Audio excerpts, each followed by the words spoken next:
Christy Michelle Scott nació en 1978 en Alabama. Vivía en Russellville con su esposo y sus 2 hijos. Para los vecinos, parecía una madre cariñosa, pero en su historial familiar había varios incendios sin explicación. Uno ocurrió en la casa de su padre, otro en la de su abuela. En 2005, su propia casa se incendió 2 veces en una misma semana. Nadie pudo probar que esos fuegos fueran provocados. En la madrugada del 16 de agosto de 2008, se desató un incendio en la casa de los Scott. Christy y su hijo menor lograron escapar y corrieron a casa de un vecino para pedir ayuda. Su hijo mayor, Mason, de 6 años y con autismo, no salió. Los bomberos lo encontraron en su habitación. La autopsia reveló hollín en sus pulmones y altos niveles de monóxido de carbono en su cuerpo. Eso significaba que aún estaba respirando cuando comenzó el fuego. Los investigadores también notaron que la alarma de humo había sido retirada, pero no estaba rota. Este detalle indicaba que alguien la había quitado a propósito. Luego descubrieron que Christy había contratado una póliza de seguro de 100 a nombre de Mason solo 12 horas antes del incendio. También le dio una dosis extra de jarabe para la tos esa noche. Todos esos datos sugerían que el acto fue planeado. Las autoridades acusaron a Christy de 3 cargos que conllevaban la pena máxima del estado. Dijeron que causó la muerte de Mason por dinero, lo hizo al provocar un incendio intencionalmente y que la víctima tenía menos de 14 años. Su juicio comenzó el 12 de junio de 2009 en el condado de Franklin. La fiscalía presentó la póliza de seguro y el historial de incendios sospechosos. Su defensa argumentó que el incendio pudo haber sido un accidente, tal vez causado por un cable defectuoso del televisor. Pero el 8 de julio de 2009, el jurado la declaró culpable de todos los cargos. Durante la sentencia, 7 jurados votaron por cadena perpetua, mientras que 5 no estuvieron de acuerdo. El juez Dempsey anuló la recomendación del jurado porque consideró que el carácter premeditado del crimen y el motivo económico pesaban más que cualquier razón para una condena menor. Describió la muerte de Mason como especialmente cruel, lo cual, según la ley de Alabama, puede justificar la pena capital. Los abogados de Christy presentaron varias apelaciones. Solicitaron un nuevo juicio y afirmaron que su defensa original no había hecho lo suficiente. En 2012, el Tribunal de Apelaciones Penales de Alabama confirmó su condena. La Corte Suprema de Alabama hizo lo mismo en 2014. Al año siguiente, la Corte Suprema de IIUU se negó a revisar su caso. Hasta el día de hoy, sigue en la sección de la prisión Julia Tutwiler para mujeres reservada para las reclusas condenadas a muerte. Este caso se convirtió en uno de los últimos en Alabama, donde un juez podía ignorar la recomendación del jurado. En 2017, el Estado eliminó esa facultad, pero la ley no se aplicó de forma retroactiva. La sentencia de Christy permaneció intacta. A continuación, un caso muy diferente, donde las propias palabras de una madre fueron utilizadas en su contra.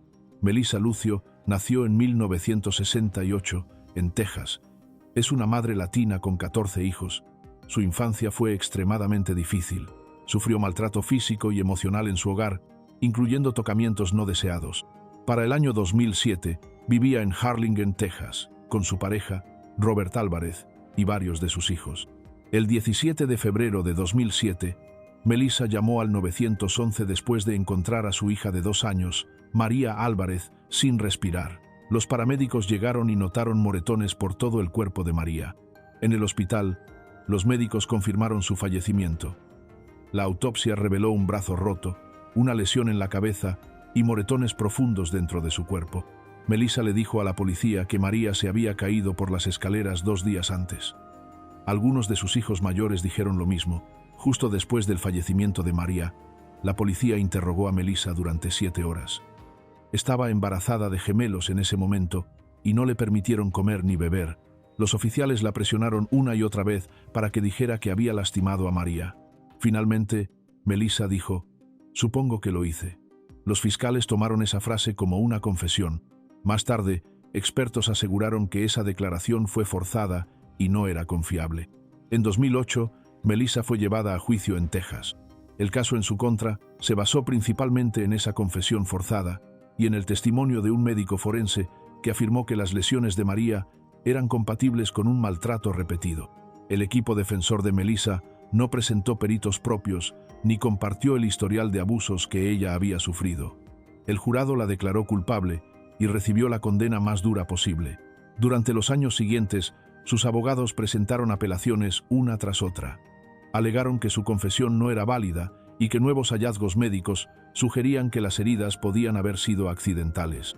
En 2019, un tribunal federal de apelaciones anuló inicialmente su condena, diciendo que no se le permitió exponer completamente su versión.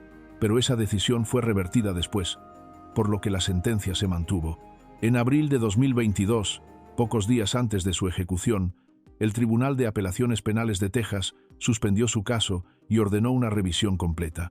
En octubre de 2024, el juez Arturo Nelson declaró que Melissa no era responsable de la muerte de su hija.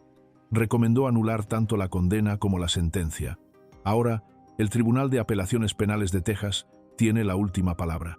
Al 1 de mayo de 2025, Melissa Lucio sigue detenida en la unidad Mountain View en Gatesville, Texas, esperando esa decisión. La siguiente mujer deseaba tanto tener un bebé que cruzó una línea que nadie habría imaginado. No es una historia de una madre que lastimó a su propio hijo, pero sí una que jamás olvidarás. Lisa Montgomery nació el 27 de febrero de 1968 en Kansas. Creció enfrentando un maltrato severo. Su madre tenía graves problemas con el alcohol. Desde muy joven, Lisa sufrió daños físicos, crueldad emocional y tocamientos no deseados. Su padrastro, junto con algunos de sus amigos, la obligaba a realizar actos en contra de su voluntad. Su madre permitía que todo eso ocurriera. El trauma la marcó de por vida. A los 18 años, Montgomery se casó con su hermanastro para poder escapar de su hogar. Con el tiempo, tuvo 4 hijos. En 1990, los médicos le ligaron las trompas de falopio. Aún así, después de eso, afirmó estar embarazada varias veces. Según expertos, tal vez lo hacía para llamar la atención o como una forma de lidiar con su sufrimiento. El 16 de diciembre de 2004, Montgomery salió de Melbourne, Kansas, y viajó a Skidmore, Missouri. Le dijo a Bobby Jo Stinnett, una criadora de perros de 23 años que estaba embarazada de 8 meses, que quería adoptar un cachorro. Se habían conocido por internet, ya que ambas criaban perros. Una vez dentro de la casa de Stinnett, Montgomery la atacó, dejándola inconsciente. Luego extrajo al bebé de su cuerpo utilizando un objeto de cocina filoso. Cuando Stinnett despertó por un momento, Montgomery la asfixió hasta quitarle la vida. Después se llevó a la recién nacida, que más tarde fue llamada Victoria Jo, y trató de hacer pasar a la bebé como suya. Montgomery fue arrestada al día siguiente en Kansas. Confesó lo que había hecho. Las pruebas de ADN confirmaron que la bebé era hija de Stinnett. En su juicio en 2007, la defensa alegó que Montgomery sufría de un trastorno llamado pseudociesis, en el que una persona cree estar embarazada aunque no lo esté. Dijeron que esa falsa creencia la llevó a cometer el crimen. Sin embargo, la fiscalía sostuvo que Montgomery había planeado todo y que sabía perfectamente lo que hacía. El tribunal concluyó que Montgomery comprendía sus actos y sus consecuencias. En 2008, fue sentenciada a muerte por provocar la muerte de una madre al robar a su bebé. Presentó apelaciones, citando nuevamente sus problemas de salud mental y su historia de trauma, pero todas fueron rechazadas. Tras varios retrasos, su sentencia se cumplió el 13 de enero de 2021 en la Penitenciaría Federal de Terre Haute, Indiana, mediante inyección letal. Fue la primera mujer en ser ejecutada a nivel federal en Estados Unidos desde 1953. Cuando las autoridades le preguntaron si tenía alguna última palabra, Montgomery simplemente dijo, «No». La siguiente madre conocía bien el dolor de quemarse viva. Entonces, ¿por qué ocurrió de nuevo, esta vez con su propio hijo? Nicole Diar nació en 1975, en Ohio. Cuando tenía 4 años, su pijama se incendió y sufrió quemaduras graves. Durante su infancia necesitó más de 60 cirugías. A raíz de ese accidente, recibió un acuerdo económico que le proporcionaba pagos regulares, ingresos mensuales y sumas únicas de vez en cuando. En 2003, Nicole vivía en Lorain, Ohio, y criaba sola a su hijo Jacob, de 4 años. El 27 de agosto de ese año, se desató un incendio en su casa. Nicole logró salir ilesa, Jacob no. Los rescatistas encontraron los restos de Jacob dentro de la vivienda calcinada. Al principio, Nicole dijo que había intentado salvarlo, pero que el humo denso le impidió llegar hasta él. Sin embargo, su ropa no tenía rastros de hollín y ella no olía a humo. Eso hizo que los investigadores empezaran a dudar de su versión. Las quemaduras de Jacob eran tan severas que el forense no pudo determinar la causa exacta de su muerte, pero no se encontró hollín en sus pulmones, lo cual indicaba que ya había fallecido antes de que comenzara el incendio. Además, los investigadores hallaron rastros de gasolina en la casa. Alguien la había usado para iniciar el fuego de manera intencional. Antes del incendio, Nicole había estado dándole a Jacob pastillas que en realidad estaban recetadas para su sobrina. Les decía a las niñeras adolescentes que le administraran ese medicamento al niño cada noche. Ellas confirmaron que esto ocurría con frecuencia. La fiscalía preguntó por qué una madre le daría medicamentos fuertes a su hijo de manera repetida. La respuesta fue que Nicole quería que Jacob se mantuviera callado. Cuando eso dejó de funcionar, tomó medidas más extremas. En 2005, un jurado la declaró culpable de varios cargos graves, incluyendo causar la muerte de Jacob de forma agravada, ocultar pruebas, infligirle daño físico y provocar el incendio. El jurado eligió la pena más severa disponible. En 2008, la Corte Suprema de Ohio confirmó que Nicole era culpable. Sin embargo, anuló su sentencia porque los jurados no habían sido informados de que un solo voto en contra podía impedir la pena máxima. En 2010, Nicole recibió una nueva condena. Pasará el resto de su vida en prisión sin posibilidad de libertad. Actualmente, está recluida en el reformatorio para mujeres de Ohio, en Marysville. Su caso ha sido presentado en televisión. Apareció en un episodio del programa Deadly Women titulado Bury Their Babies y también fue mencionado en el podcast Radio Rental. Ahora conozcamos a Tiffany Nicole Moss, cuyo cruel abandono hacia su hijastra dejó a todo Georgia en shock. Nacida el 20 de julio de 1983, Tiffany Nicole Moss trabajaba como maestra de preescolar en Georgia. Se casó con Eman Moss en julio de 2009. Juntos tuvieron 2 hijos. Eman también tenía una hija, Emani Gabrielle Moss, de una relación anterior. La madre biológica de Emani entregó la custodia porque luchaba contra la adicción, así que Eman quedó con la tutela total. Tiffany y Emani nunca se llevaron bien. Su relación se volvió perjudicial. En 2013, Tiffany empezó a maltratar y descuidar gravemente a su hijastra. Encerró a la niña, de 10 años, en un dormitorio del apartamento familiar en Lawrenceville y casi no le daba comida. La habitación estaba sucia y era peligrosa. Con el tiempo, el cuerpo de Emani se debilitó tanto que al morir pesaba apenas 32 libras, unos 14 kilos, el peso aproximado de un niño de preescolar. Mientras tanto, Tiffany seguía alimentando y cuidando a sus 2 hijos biológicos. Incluso enviaba a Eman fotos de las comidas que les preparaba, mientras se negaba a darle de comer a Emani. La fiscalía sostuvo que Tiffany resentía a Emani. La culpaba de que hubiera perdido un empleo en 2010, después de que Tiffany fuera condenada por un caso similar de maltrato. Ese enojo, dijeron, pudo alimentar el daño cada vez mayor que acabó con la vida de Emani. El 28 de octubre de 2013, el organismo de Emani no resistió más la falta de alimento. Tiffany y Eman intentaron ocultar lo sucedido. Metieron el cuerpo en un contenedor de basura e intentaron quemarlo. Al fracasar, dejaron el contenedor cerca del edificio. Eman fue arrestado poco después de que alguien encontrara el contenedor.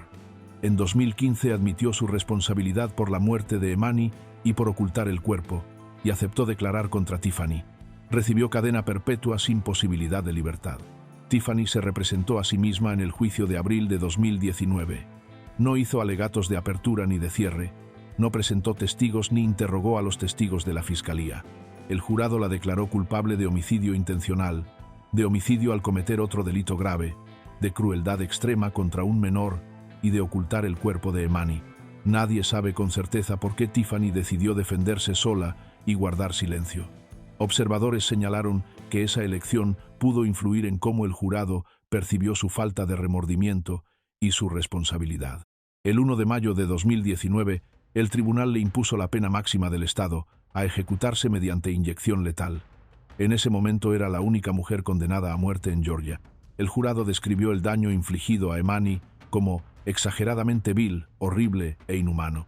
El juez, George Hutchinson, fijó la ejecución entre el 7 y el 14 de junio de 2019, pero se suspendió mientras Tiffany apelaba.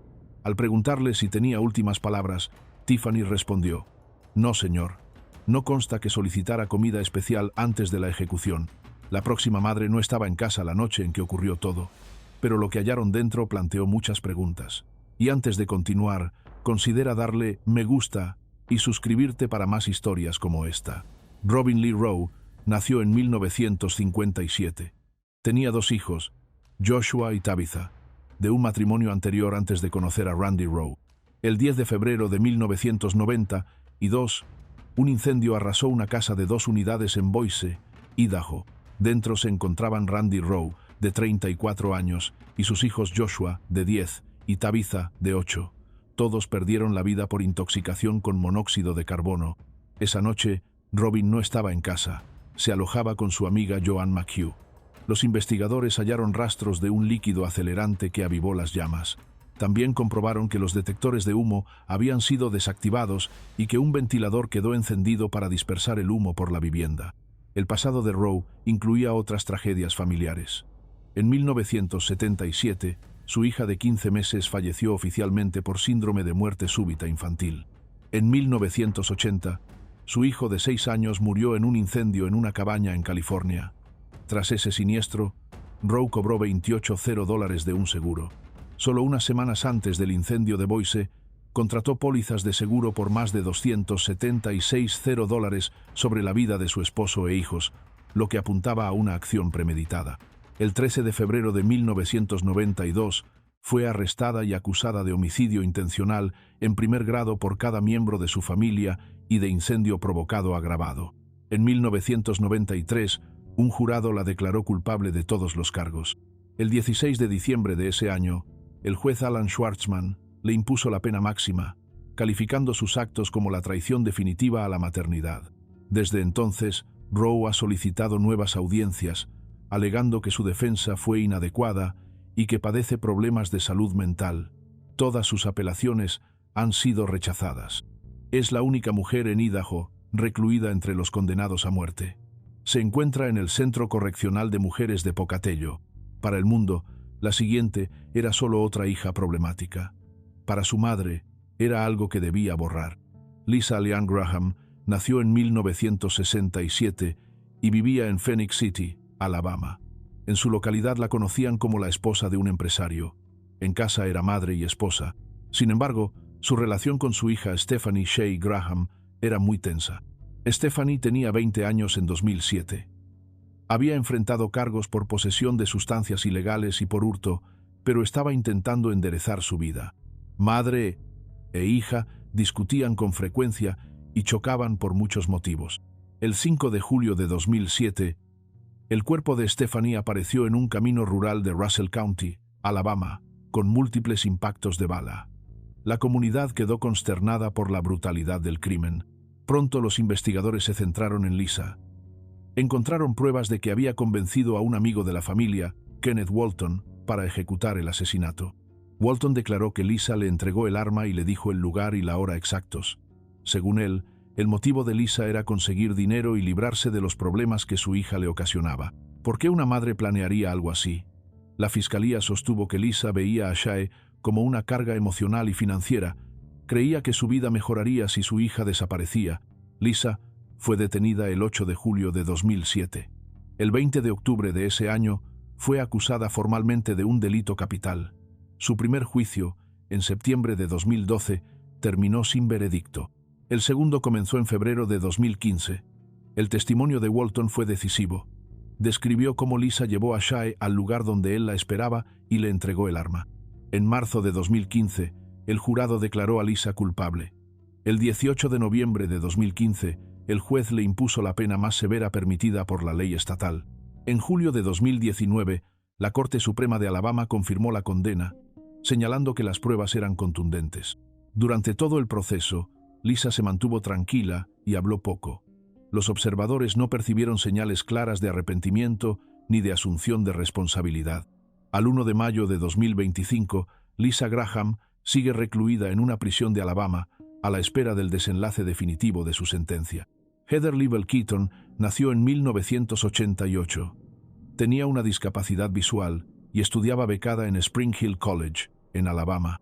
Durante su tiempo en la universidad, comenzó una relación con John DeBlaze, quien tenía la custodia de sus 2 hijos pequeños, Natalie y Chase. En 2010, Un caso en Alabama conmocionó a muchos. Heather Leibel Keaton y John DeBlaze fueron vinculados a hechos que provocaron la muerte de los niños. Natalie tenía 4 años, Chase tenía 3. Antes de estos sucesos, se sabía poco del pasado de Leibel Keaton. La pareja trataba a los niños con extrema crueldad. En marzo de 2010, Natalie fue envuelta con cinta adhesiva y metida en una maleta durante unas 12 horas. No sobrevivió. Su cuerpo fue hallado después en una zona boscosa cerca de Citronelle, Alabama. 3 meses más tarde, Chase fue envuelto con cinta y atado a un palo de escoba en una esquina del dormitorio durante toda la noche. También falleció. Su cuerpo fue encontrado en un bosque cerca de Van Cleve, Mississippi. Además, los fiscales afirmaron que Leibel Keaton llegó a poner anticongelante en la comida de los niños. ¿Por qué alguien haría esto a 2 niños inocentes? Según los fiscales estatales, los celos jugaron un papel importante. Leibel Keaton sentía celos del tiempo que DeBlaze pasaba con sus hijos y con la madre biológica de ellos. Esos celos se transformaron en maltrato y el daño acabó en tragedia. Leibel Keaton fue arrestada en diciembre de 2010. Al principio enfrentó cargos por causar daño grave y por manipular un cuerpo sin autorización. Más tarde, el Estado endureció los cargos. En 2015, un jurado la declaró culpable. Por el caso de Chase, recomendaron la pena más severa con una votación de 11 contra 1. Por el caso de Natalie, eligieron una pena menor. Fue la primera mujer en el condado de Mobile en recibir la pena máxima, a ejecutarse por inyección letal. Durante el juicio, Heather no mostró emoción alguna. En 2020, esa condena fue anulada temporalmente porque el juez no le permitió hablar en su defensa antes de sentenciarla. En 2021, enfrentó una nueva audiencia y recibió nuevamente la sentencia más dura. Apeló, pero en 2023 la Corte Suprema de EU rechazó revisar su caso, así que la condena quedó firme. Al 1 de mayo de 2025, Heather Leibel Keaton sigue detenida en la prisión para mujeres Julia Tutwiler, en Alabama. Es una de 5 mujeres allí que esperan la ejecución de la pena máxima. A continuación viene una historia con una madre, un niño pequeño y muchos cabos sueltos. Belinda Janet Magana nació en 1986 y atrajo la atención nacional por su participación en un trágico caso criminal. Tenía 23 años y era madre de 2 hijos. El menor, Malachi, tenía apenas 2 años. El 10 de mayo de 2009, Belinda dijo a la policía que Malachi había desaparecido durante una parrillada familiar. Afirmó que el niño se perdió sin dejar rastro. Sin embargo, días después, su cuerpo fue hallado en el condado de San Bernardino. El informe forense reveló que Malachi había sido quemado con líquido hirviente y golpeado en la cabeza. La policía arrestó pronto a Belinda y a su pareja, Naresh Michael Narine, de 37 años. Ambos fueron acusados de homicidio en primer grado, maltrato infantil y otros delitos. Los fiscales presentaron mensajes de texto y notas que, según ellos, mostraban que Belinda trataba a Malachi de forma diferente al resto de sus hijos. El niño había sido concebido tras un acto cometido contra la voluntad de Belinda. Varios familiares también hablaron de signos previos de maltrato. En el juicio, la fiscalía sostuvo que Belinda y Narine habían dañado intencionalmente a Malachi y que juntos inventaron la historia del secuestro. Los abogados defensores de Belinda alegaron que ella había sufrido mucho en su vida y que no quiso hacerle daño a su hijo. En enero de 2015, el jurado emitió su veredicto. Declaró culpables a ambos por todos los cargos. El mismo jurado recomendó para Belinda la pena más severa posible. Actualmente, Belinda Janet Magana permanece en una prisión de California bajo esa condena. Jessica Marie Hahn, anteriormente conocida como Jason Michael Hahn, nació en 1973. En 1999, su hijo de 6 semanas, también llamado Jason, falleció debido a un traumatismo contundente en la cabeza. La policía la arrestó poco después. Un jurado la declaró culpable y recibió una condena de 30 años de prisión. 2 años más tarde, en 2001, su hija de 10 meses, Montana, fue encontrada dentro de un recipiente Tupperware. Había sufrido el mismo tipo de lesiones en la cabeza. Este caso se conoció en los medios como el de la bebé del Tupperware. En 2013, Hahn fue juzgada por la muerte de Montana. Admitió haber causado daño a ambos niños. Sus abogados argumentaron que en ese momento ella padecía graves problemas de salud mental. El jurado la declaró culpable de cargos de homicidio en primer grado. Al momento de sentenciarla, El tribunal tomó en cuenta su condena previa por la muerte de Jason. El jurado recomendó la pena máxima. En febrero de 2014, el juez James Hawkins aceptó esa recomendación y calificó sus actos como fríos y crueles.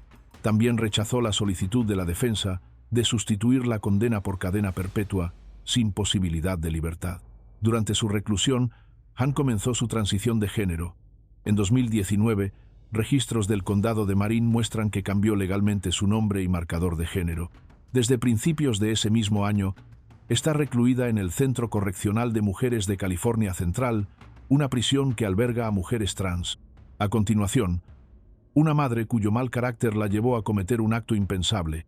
Kimberly Cargill nació en 1966 en el condado de Jones, Mississippi, y más tarde se mudó a White House, Texas. Allí se hizo conocida por sus estallidos repentinos y sus relaciones conflictivas. Se casó 3 veces y tuvo 4 hijos. En el juicio, tanto sus exesposos como sus hijos hablaron de los malos tratos que sufrían. Dijeron que Kimberly los ahorcaba, los golpeaba y que en algunas ocasiones encerraba a sus hijos en sus habitaciones durante horas. En 2010, enfrentaba una audiencia de custodia programada para el 23 de junio. Temía que su niñera, Cherry Walker, una mujer de 39 años, con discapacidades mentales, testificara en su contra. Para evitarlo, Cargill la invitó a cenar. Una vez a solas, la asfixió. Después, quemó el cuerpo para ocultar lo ocurrido. Al día siguiente, la policía encontró los restos calcinados. Semanas más tarde, Cargill fue arrestada y acusada del delito más grave.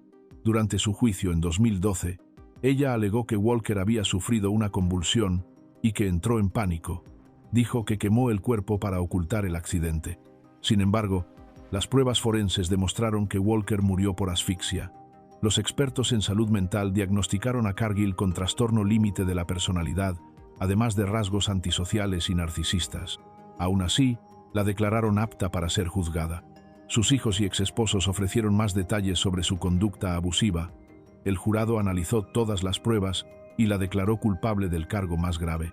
El 31 de mayo de 2012, recomendó por unanimidad que recibiera la pena máxima. El juez Jack Skin Jr. oficializó esa condena el 7 de junio de 2012. Desde entonces, Cargill permanece en la unidad Patrick O'Daniel. Ha presentado múltiples apelaciones. La Corte de Apelaciones Penales de Texas rechazó sus solicitudes en 2014, 2017 y 2020. En 2017, la Corte Suprema de EEUU también se negó a revisar su caso. Hasta la fecha, no se ha fijado una fecha para ejecutar la sentencia. Christina Marie Riggs nació el 2 de septiembre de 1971 en Lawton, Oklahoma. Su infancia fue difícil. Sufrió contacto inapropiado y dañino por parte de un hermanastro y de un vecino, traumas que dejaron profundas huellas emocionales. A los 14 años ya bebía y fumaba en exceso, intentando escapar de un dolor que no sabía cómo procesar. A los 16, quedó embarazada. Queriendo algo mejor para su bebé de lo que ella podía ofrecer, tomó la dolorosa decisión de darlo en adopción. Después de terminar la secundaria, se formó como enfermera práctica.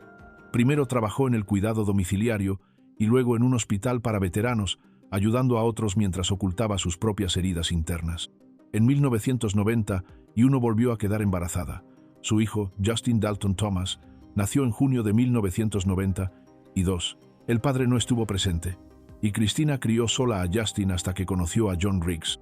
Se casaron en 1993 y un año después, en diciembre de 1994, nació su hija Shelby Alexis Riggs. En 1995, la familia se mudó a Sherwood, Arkansas, pero el matrimonio comenzó a deteriorarse. Cuando John agredió físicamente a Justin, Christina tomó una decisión. Pidió el divorcio, eligiendo proteger a sus hijos por encima de mantener unida a la familia. El 4 de noviembre de 1997, Christina tomó una decisión devastadora.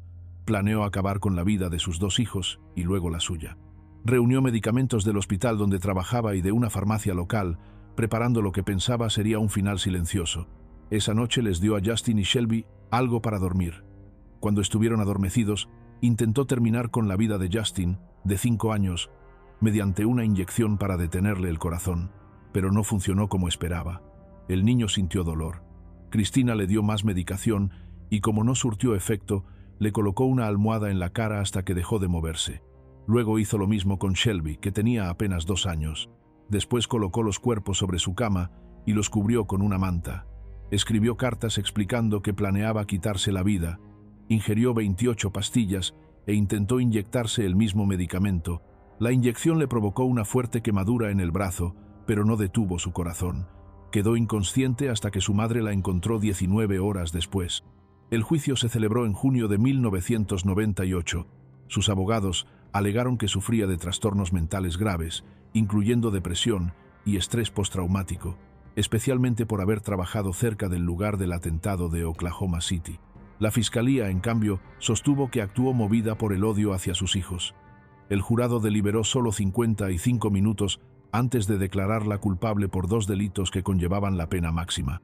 Durante la sentencia, Christina renunció a presentar testigos y dijo que aceptaba la condena. Luego, también retiró su apelación. El 2 de mayo del año 2000, el Estado ejecutó la sentencia en la unidad Cummings, en el condado de Lincoln, Arkansas. Christina murió allí. Fue la primera mujer en Arkansas en recibir esa pena desde 1845 y la quinta en todo EEUU desde 1976. Antes de morir, expresó su remordimiento.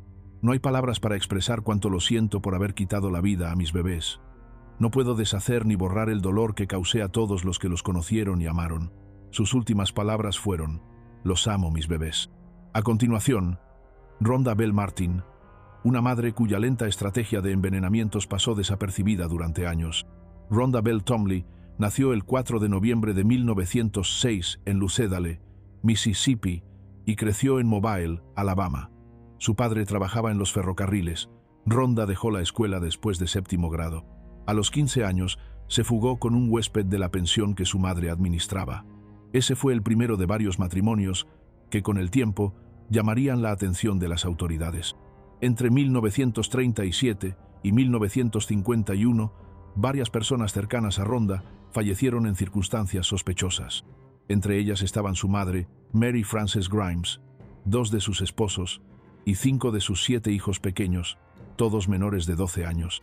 Al principio, los médicos dictaminaron que esas muertes fueron por causas naturales. Rhonda cobró pequeñas sumas de seguros de vida que apenas cubrían los costos de los funerales. En 1953, su quinto esposo Ronald Martin, quien anteriormente había sido su hijastro, enfermó gravemente y perdió la movilidad en las piernas.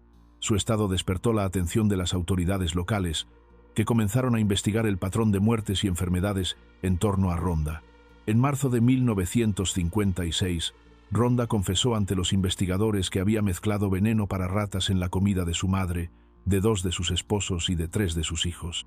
Más tarde, se retractó parcialmente, negando haber hecho daño a 2 de los niños. Muchos se preguntaron qué pudo motivarla. Los fiscales dijeron que lo hizo por las pequeñas compensaciones del seguro. Rhonda, sin embargo, dijo que no podía entender su comportamiento. En una nota que escribió declaró: «No lo comprendo porque no tenía ningún motivo. Definitivamente hay algo mal». Pidió que tras su muerte, su cuerpo fuera enviado a un centro de investigación para que los expertos pudieran estudiar las razones de su conducta. Fue llevada a juicio por el caso de su cuarto esposo, Claude Carroll Martin, ocurrido en 1951. Aunque había confesado otros crímenes, solo fue condenada por la muerte de Claude. Sus abogados solicitaron clemencia, argumentando problemas de salud mental, pero el tribunal rechazó la petición. El 11 de octubre de 1957, en la prisión de Kilby, Alabama, Rhonda fue ejecutada en la silla eléctrica. Permaneció tranquila, lloró en silencio y recitó el Salmo 23 junto al capellán. Hubo un fallo inicial. Se activó la corriente eléctrica antes de que los electrodos estuvieran bien colocados, por lo que el proceso se detuvo y corrigieron el error. A las 12:16 a.m. fue declarada muerta. 7 horas antes, su última comida fue una hamburguesa, puré de papas, rollos de canela y café. Decidió no dar ninguna declaración final. Ahora, imagina a una madre que se armó y atacó a sus propios hijos mientras dormían. Socorro Susan Caro vivía en Camarillo, California. Era madre de 4 hijos: Xavier Jr., conocido como Joey, Michael, Christopher, y un bebé de 1 año llamado Jesse. Su esposo era el Dr. Xavier Caro, un reumatólogo. Socorro lo conoció en 1979 durante una pasantía en su clínica. Se casaron en 1986. Sus padres vivían cerca y solían ayudar con el cuidado de los niños. El 22 de noviembre de 1999, Socorro ingresó a la casa con un arma. Apuntó y disparó contra Joey, de 11 años, Michael, de 8, y Christopher, de 5, mientras dormían. Ninguno de los tres despertó. El bebé, Jesse, no fue lastimado. Luego Socorro intentó quitarse la vida con el arma, pero sobrevivió y fue trasladada al hospital. Durante el juicio, la fiscalía argumentó que Socorro quería castigar a su esposo. Dijeron que él había amenazado con terminar el matrimonio y limitar sus gastos. Un fiscal la describió como una mujer calculadora y muy egoísta que quiso herir a su esposo de la manera más horrible posible. La defensa alegó que Socorro vivía bajo reglas estrictas y padecía graves problemas de salud mental. Dijeron que no estaba en pleno uso de sus facultades cuando ocurrieron los hechos.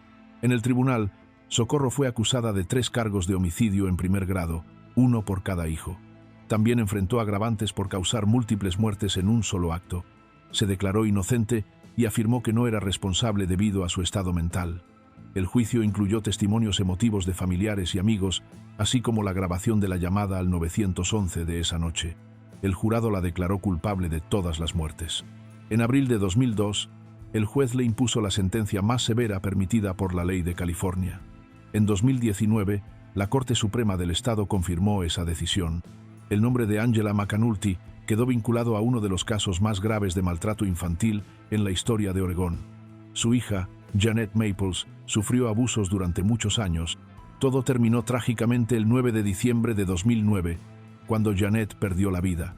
Lo ocurrido expuso fallas tanto en el apoyo familiar como en el sistema judicial. Angela vivía en Eugene, Oregón, con su esposo, Richard McAnulty, y sus hijos. Janet, su hija de 15 años, era tratada de manera muy distinta a sus hermanos. Fue el blanco principal del abuso de Angela. Nunca quedó claro por qué ella la elegía, pero el maltrato era constante y prolongado. Janet fue víctima de abandono extremo, pasaba hambre, recibía golpizas, sufría un dolor emocional constante. Estos abusos duraron mucho tiempo y finalmente causaron su muerte.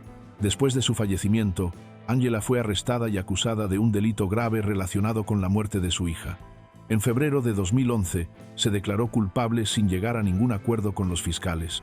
Más tarde, algunos en la corte cuestionaron si ella había recibido el asesoramiento legal adecuado al tomar esa decisión. El tribunal le impuso la pena más severa permitida por la ley de Oregón. Angela se convirtió en la única mujer en el estado en recibir esa condena. Sin embargo, en julio de 2019, el juez J. Burdett Pratt anuló su condena y la sentencia. Determinó que sus abogados defensores no le habían ofrecido una representación adecuada. Le aconsejaron declararse culpable sin obtener ningún beneficio a cambio y no presentaron evidencia sobre sus problemas de salud mental y traumas del pasado. Ese fallo violó sus derechos. En agosto de 2020, se dictó una nueva sentencia: cadena perpetua sin posibilidad de libertad. Con ello, se cerró una batalla legal que duró 10 años. Judith Anna Lou Welty nació el 4 de abril de 1943 en Quanah, Texas. Más tarde adoptó el nombre de Judy Buenoano. Cuando tenía 4 años, su madre falleció. Ella y su hermano menor fueron enviados a vivir con sus abuelos. Años después, se mudaron a Roswell, Nuevo México, para vivir con su padre y su madrastra. Judy contó que en ese hogar sufrió abandono y malos tratos. A los 14 años, arrojó grasa caliente a algunos miembros de su familia. Pasó 2 meses en un centro juvenil de detención. Tras su liberación, decidió ingresar a una escuela de reforma. Se graduó allí en 1960 y comenzó a trabajar como asistente de enfermería. En 1961 dio a luz a su hijo Michael. En 1962, Judy se casó con James Goodyear, un sargento de la Fuerza Aérea de los Estados Unidos. En 1971, James regresó de Vietnam con síntomas de náuseas y vómitos. El 16 de septiembre de ese año falleció. En un principio, su muerte fue atribuida a causas naturales. Judy cobró el seguro de vida. En 1978, su pareja Bobby Joe Morris falleció en Colorado con síntomas similares.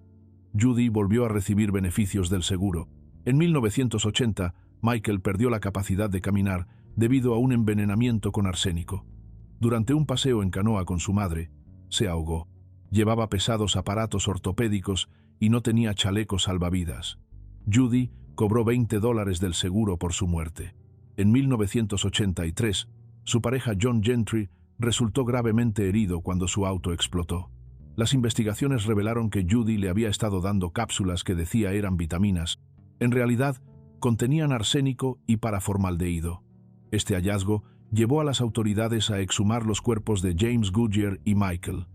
Ambos presentaban rastros de envenenamiento con arsénico. En 1984, Judy fue declarada culpable por la muerte de su hijo Michael. También fue hallada culpable de intentar acabar con la vida de John Gentry. Un juez la sentenció a cadena perpetua y además a 12 años adicionales por el intento de homicidio. En 1985 fue declarada culpable por la muerte de James Goodyear. Esta vez recibió la pena máxima del Estado.